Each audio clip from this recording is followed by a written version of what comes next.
seeing these people, talking to them, listening to their stories, you just can't walk away from that. I couldn't walk away from that. She was really the person that sort of was the glue that kept this thing together. We've got the highest rate of unintended pregnancies of any developed country in the world. I mean, it's one of the things we've got to be very ashamed of. I remember Seattle, a rediscovery of what made us one of America's most livable cities, told by the people who saw it change, who made it change. I Remember Seattle is hosted by Lowell Deo, and our guest is first executive director of Seattle's Planned Parenthood, Lee Minto, who remembers the struggle for women's reproductive rights. Perhaps typical of women of that time, life pretty much happened to you. You didn't create the place that you ultimately ended up. This little girl from Hamilton, Montana, never dreamed of becoming a leader in women's health care. In honor of our parents who thought about choice and our kids who deserve it. But a desperate wife, a surprising ally, and her own wedding night wake-up call would help land Lee Minto in the middle of a reproductive rights revolution in Washington State. A large part of my concern, and from the time I was, I guess, 35, 40 years old, has revolved around this organization and what it can do for women's health. What it can do to help women achieve a quality of life for themselves that they're entitled to, I believe. Minto presided over Western Washington's Planned Parenthood for 26 years, helping transform a small grassroots organization into a nationwide political powerhouse. When you look at the alternatives for women, and particularly women without means, to care for the children that they have and to have any decent kind of quality of life for themselves, it's a pretty compelling story. I never will forget the kinds of things that I saw. The upstart organization found steady support in the medical community, but an unlikely ally actually got Planned Parenthood on its feet: the Unitarian Church. Unitarians were involved pretty much as a matter of freedom and choice, and the right of people to determine their own family destinies, rather than to have this enforced on them by laws, church, or creed. I mean, nobody planned their babies, and everybody had babies because the methods failed. And all of a sudden, to have a method that really worked was amazing. It really changed lives for women. It is important to point out that Planned Parenthood is a leading organization in the abortion rights movement. Abortion is a highly political, emotional, and ethical issue.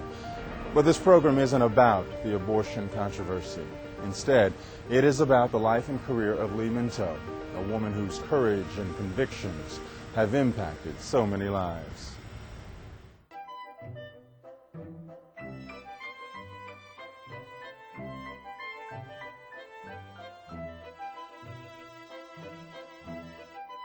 Before, I think the biggest challenge for Planned Parenthood in those days was simply existing.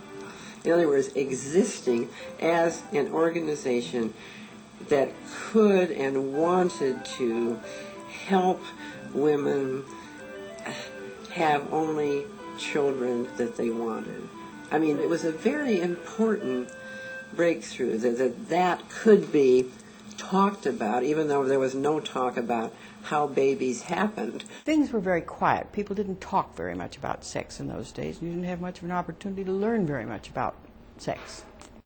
Lee wasn't born to lead the charge for reproductive rights, but she was born in 1927, an era when no one talked publicly about family planning, an era when birth control was illegal. And they would smuggle in diaphragms into this country around the tops of their girdles.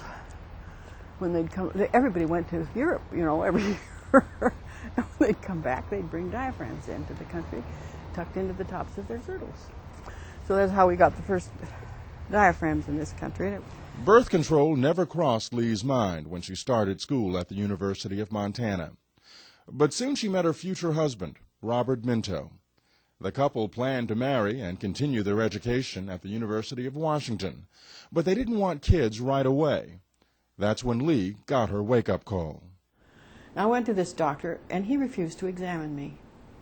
And he said, I won't see a woman, I won't examine a woman until after she's married. And I said, well, but we're going to be going on our honeymoon. What am I supposed to do? And he said, well, you could try vinegar douches. And that was the kind of professional advice I got at the time of my marriage in 1946. That advice scared Lee, who realized women of her generation remained in the Dark Ages. But when it came to family planning, she felt light years ahead of women like her mother. So I said, Mother, you don't need to worry about me, because I went to see a doctor in Missoula just before I came home, and he told me to use vinegar douches. And my mother looked at me and she said, oh, well, that's good. That's very interesting. All I ever had was Lysol. Members of the medical community also felt the fallout from advice like that. Women were desperate. Women did everything. I mean, douching with Lysol. I remember another woman who did die from, she had some kind of a chemical injected into her uterus, and she died from it. This crisis drove Lee and others to the front line of the battle for birth control. And it did seem to me that it was terribly important that you need to have better information for young people. People do need to know more about their bodies and how they work. People do need to have some sensible attitudes toward physiology, among other things.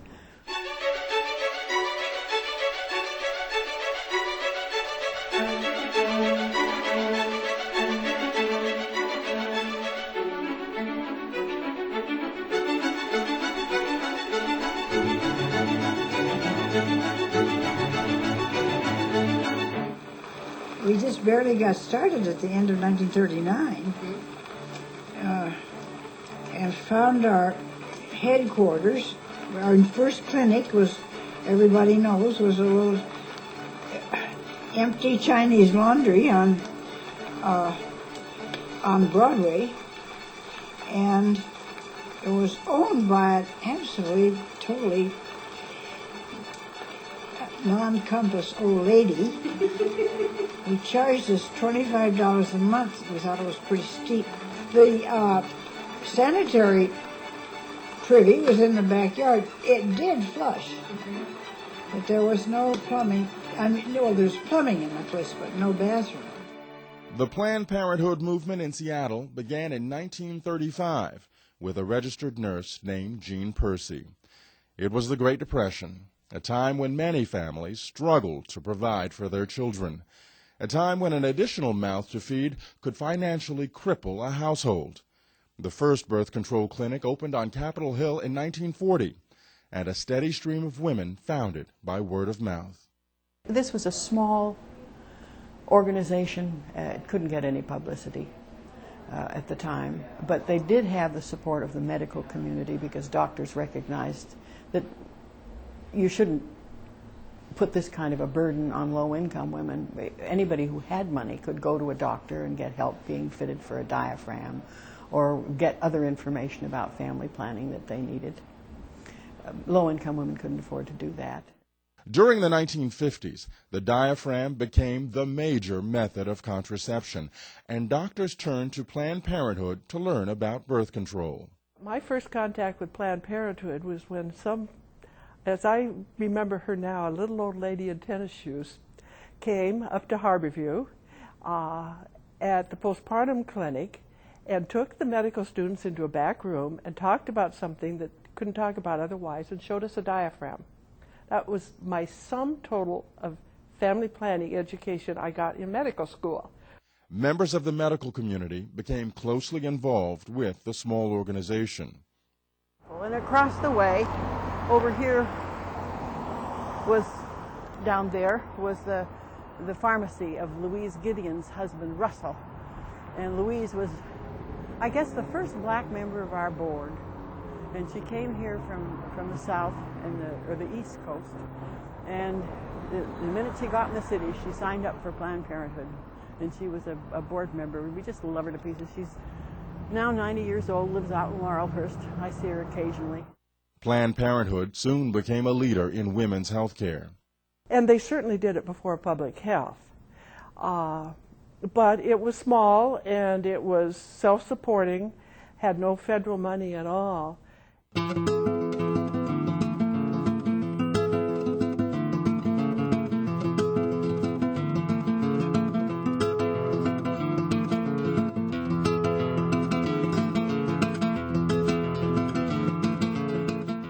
birth control movement in Seattle was started about 1935 in the old Church of the People, which ultimately folded into the University Unitarian Church when that church closed. Many of its members came to University Unitarian Church. One of the most outspoken advocates for reproductive rights came from the pulpit. Reverend Peter Rabel made headlines in the 60s for his progressive sermons on family planning and abortion rights. There are a whole group of people here that, in fact, much of the Planned Parenthood board were members of this church. He's an activist. He's a man who believes putting faith in action and that you need to do good for people in this world. And you need to be involved in this world. And he has created a congregation of activists. Reverend Rabel says the church has a long history of community activism.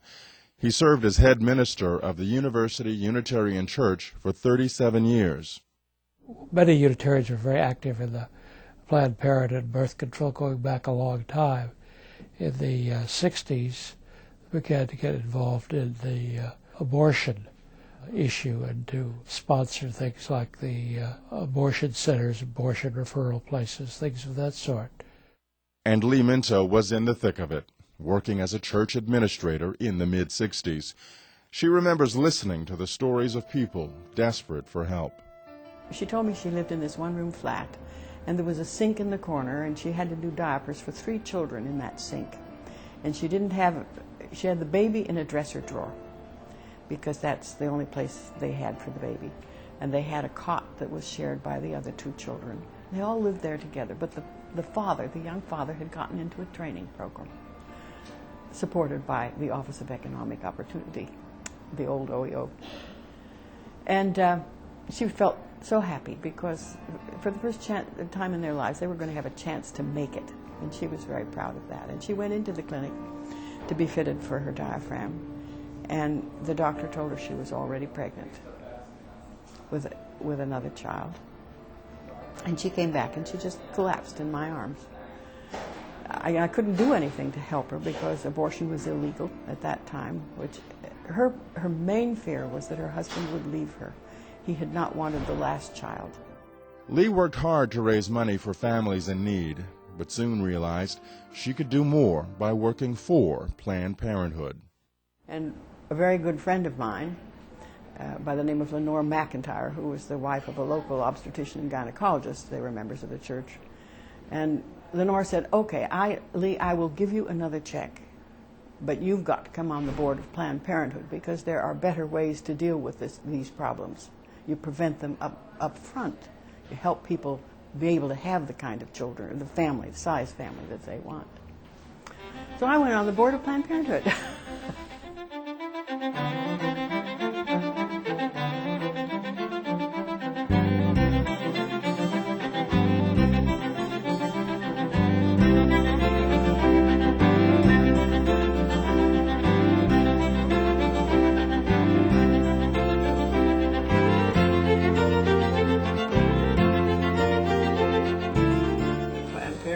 Something that some people didn't want to talk about at all.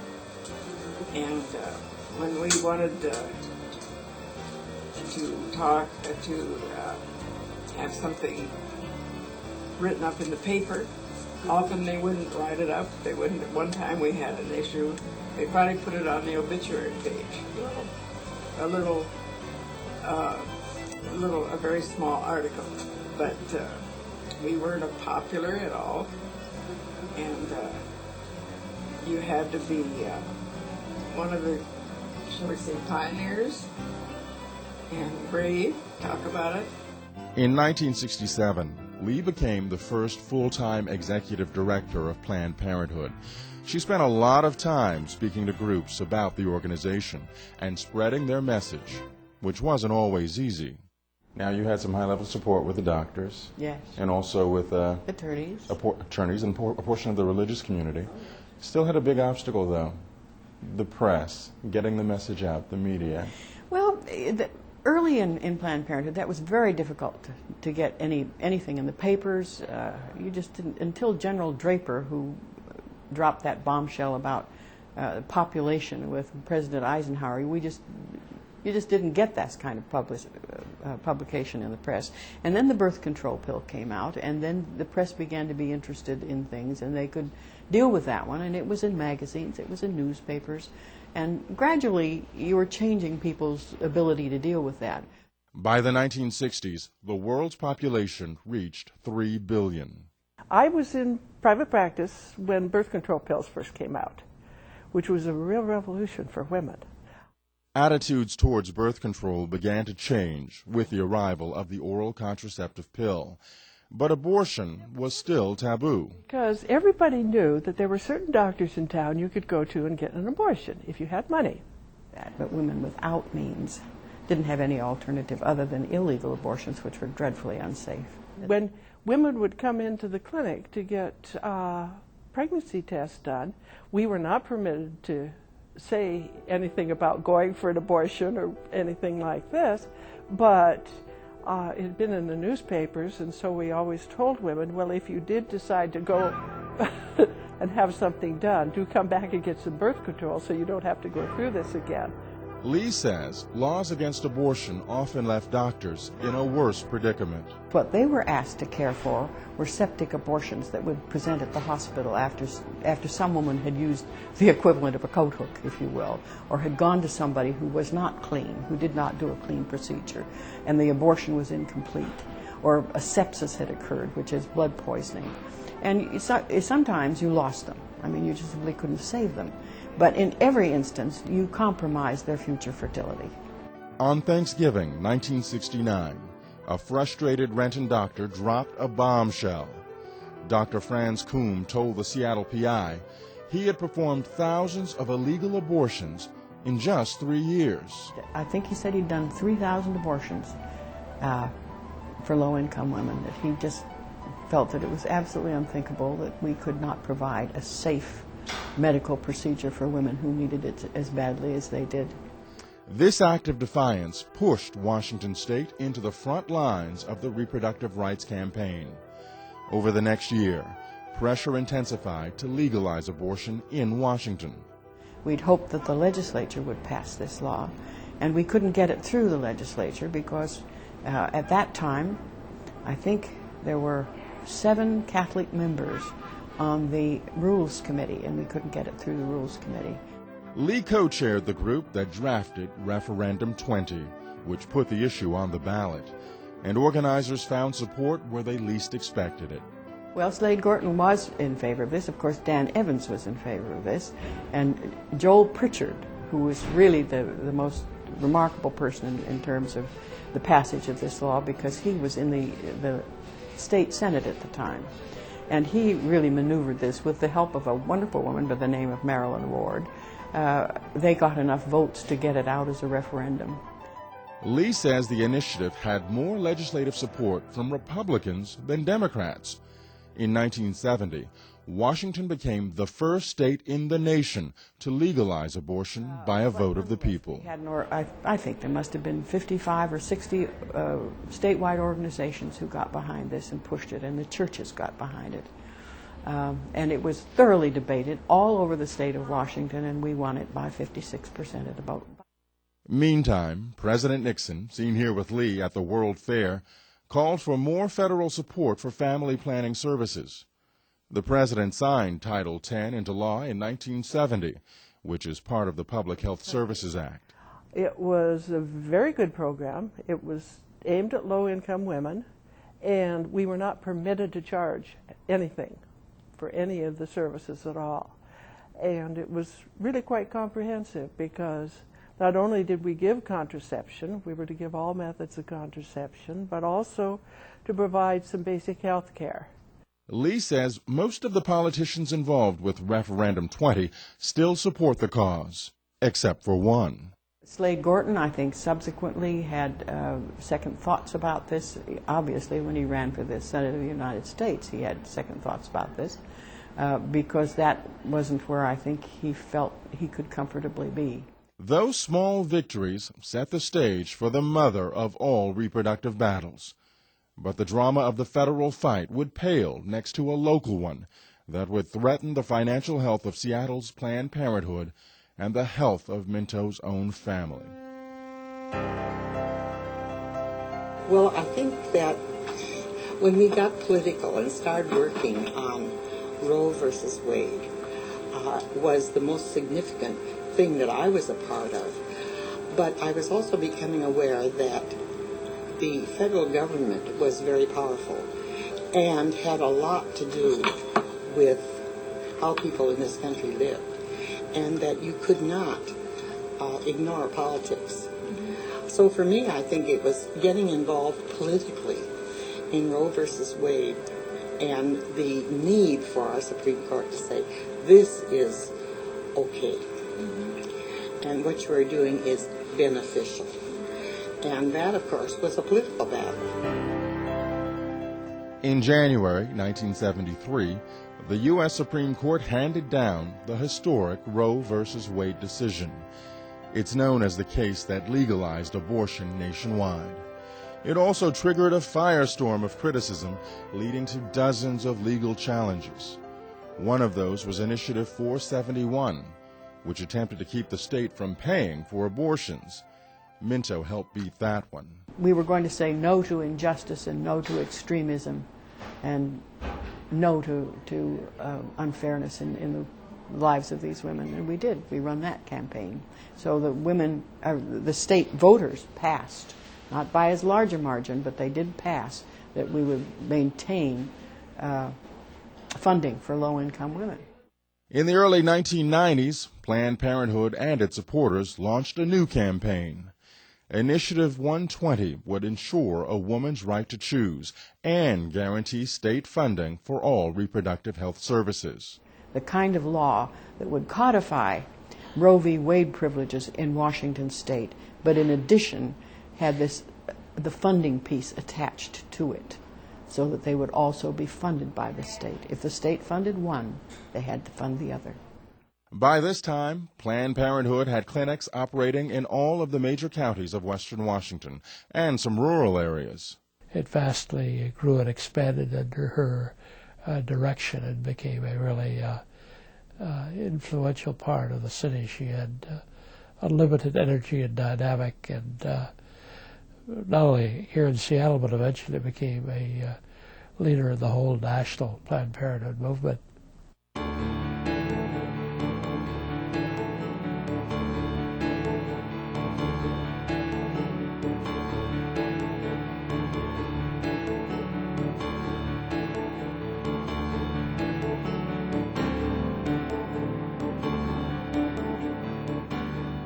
We were overwhelmed with delight because he gave us a check for $100. Now, $100 at that time was worth a great deal more than now, and we don't, we didn't get $100 very often, and I still remember that. We came back and were waving this check. We have $100 from Joshua Green. Now, you see, that seems just almost idiotic now, but that was just one incident. Most doors were closed to us when we went out trying to raise money back then. Despite its growing power, Planned Parenthood always had a hard time raising money. In the 1970s, the organization became a member of the United Way of King County.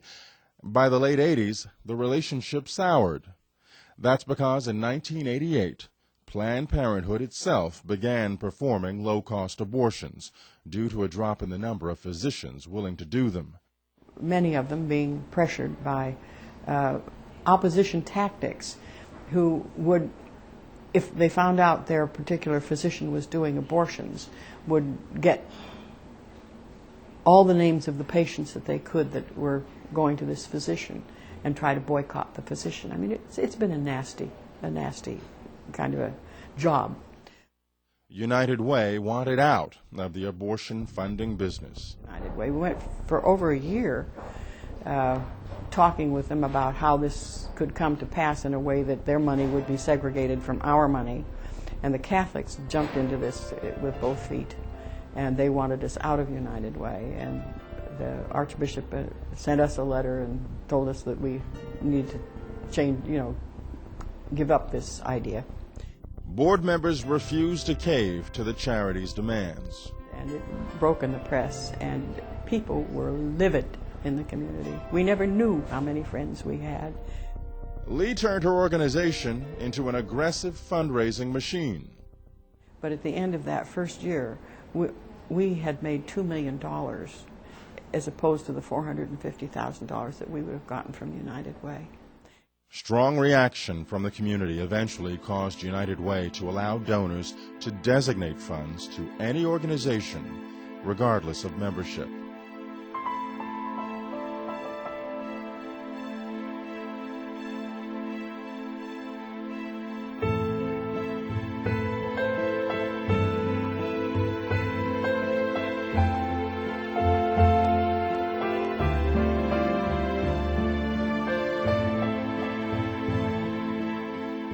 We didn't have rooms, we just had this big space, and there's nothing between patients except a sheet hanging. Very primitive, but it worked. Seattle's first Planned Parenthood clinic has come a long way from the Chinese laundry store on Broadway. What do you think about this building? I love it. I think it's beautiful. And I just can't help but think how nice it is for the patients to be able to come here. How so? Well, because our facilities haven't always been this nice. We've made them as nice as we possibly could. And they were pretty and colorful, but this is a beautiful building. And it's nice to have the dignity of being able to come to a beautiful building for the services that you really want. The clinic moved several times before opening its regional support center on East Madison. The location is no accident. Now, you were telling me an interesting thing, at least I thought it was interesting, about how you all settled on this area to have your offices. Why was it important to be here? Well, because if you can only have one place, it needs to be accessible to everybody. And if we were here, this is the only place in town where you get really buses that go both north and south and east and west. And that corner, anybody could get off a bus. And a lot of our people need to come by buses. They don't have cars of their own, can't afford them. And it's nice to be able to get here with a bus fare. The state-of-the-art facility is named for its tough-as-nails former leader. It also has a tough-as-nails exterior. Bulletproof windows protect patients and staff. How many threats would you say you've gotten over the years? Oh, hundreds, thousands maybe. I don't know. I don't count them, didn't count them.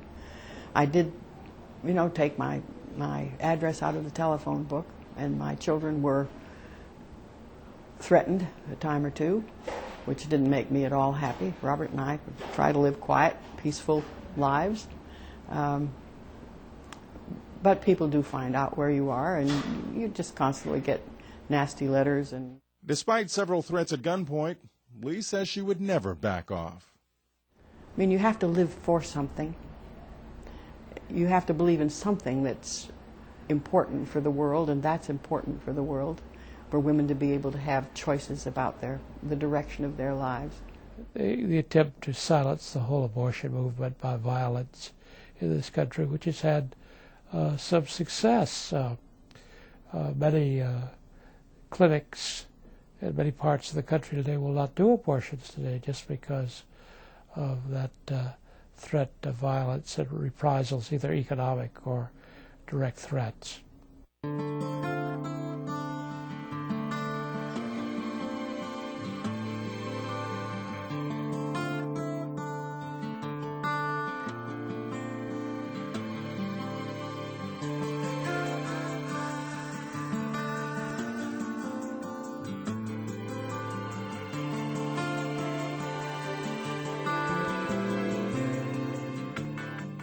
thought that within not too long a time, birth control would be, good birth control would become so easy to obtain just over the counter that I didn't have any feeling of it going on longer than we reached our goal.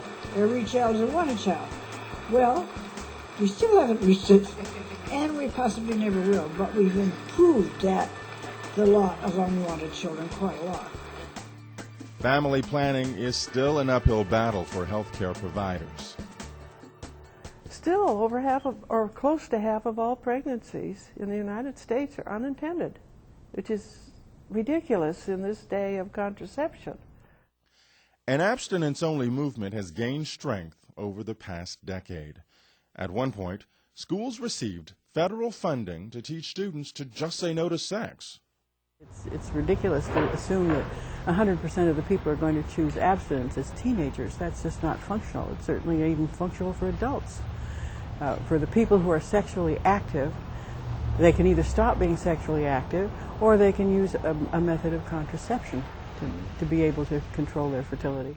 School isn't just to teach you what you need to know now, it's what you need to know for the rest of your life. And how in the heck is a kid who all they know about is abstinence going to manage once they do decide to have sex, get married, have a family, or not have a family, or plan a family, when you are not permitted to tell them anything about it? Planned Parenthood is often the first line of defense for young people with questions about sex. Clinics offer affordable pelvic exams for women, counseling, and tests for sexually transmitted diseases. Planned Parenthood became one of the first to test for HIV and AIDS. And we certainly helped a lot of people with AIDS. There weren't many places that they could go when we first started doing it to get this kind of testing done. And it means something to people. And the kind of counseling that they can get is really helpful. According to an AIDS research group, teenagers have the highest rates of STDs of any age group. 1 in 4 young people will contract an STD by the age of 21. Lee says Planned Parenthood always had the backing of local and state health officials. There's just been a steady stream of supportive people in the Washington State Health Department in terms of people who understood the issues, understood the needs, and were willing to work for support of that. You didn't talk about feminists in those days, and we denied that we were feminists, but as I look back on it, we were early feminists. I mean, you aren't going to have a healthy society unless you have planned and wanted children. You aren't going to have a healthy society if women don't have an opportunity to express themselves in any other way besides just childbearing. That's not the only thing in life for people.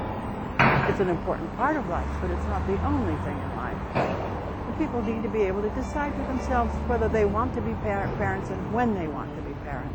Because if they don't, they're not going to be very good parents when the children get there. She was one of those, to use a name that's become pejorative now, superwomen, who did not make a big scene about being a feminist, but just went out and did it. Lee retired from Planned Parenthood in 1993. During her tenure, Planned Parenthood went from serving 1,200 patients a year at one clinic to serving more than 30,000 patients annually at 22 clinics across Western Washington. Because she really wore both hats. She was out there as a community advocate, activist, sort of, you know, rights for women kind of thing. But she also was very supportive for the clinical side of Planned Parenthood. Today, Lee may wonder whatever happened to that desperate mother who collapsed in her arms all those years ago. But she never has to wonder about the thousands of others who've come through Planned Parenthood's doors. Many have written her thank you notes over the years, which she keeps. It was all the difference. You made all the difference. And that was a lovely thing to hear. I've still got a lot of those letters tucked away someplace in my house. I saved them because they made me feel good. Retirement hasn't stopped Lee Minto from pursuing her passion. She does spend a lot of time now on local and national boards for other organizations, but she hasn't strayed far from the one that put her on the map. She still actively raises funds for Planned Parenthood. For SCCtv, I'm Lowell Deo.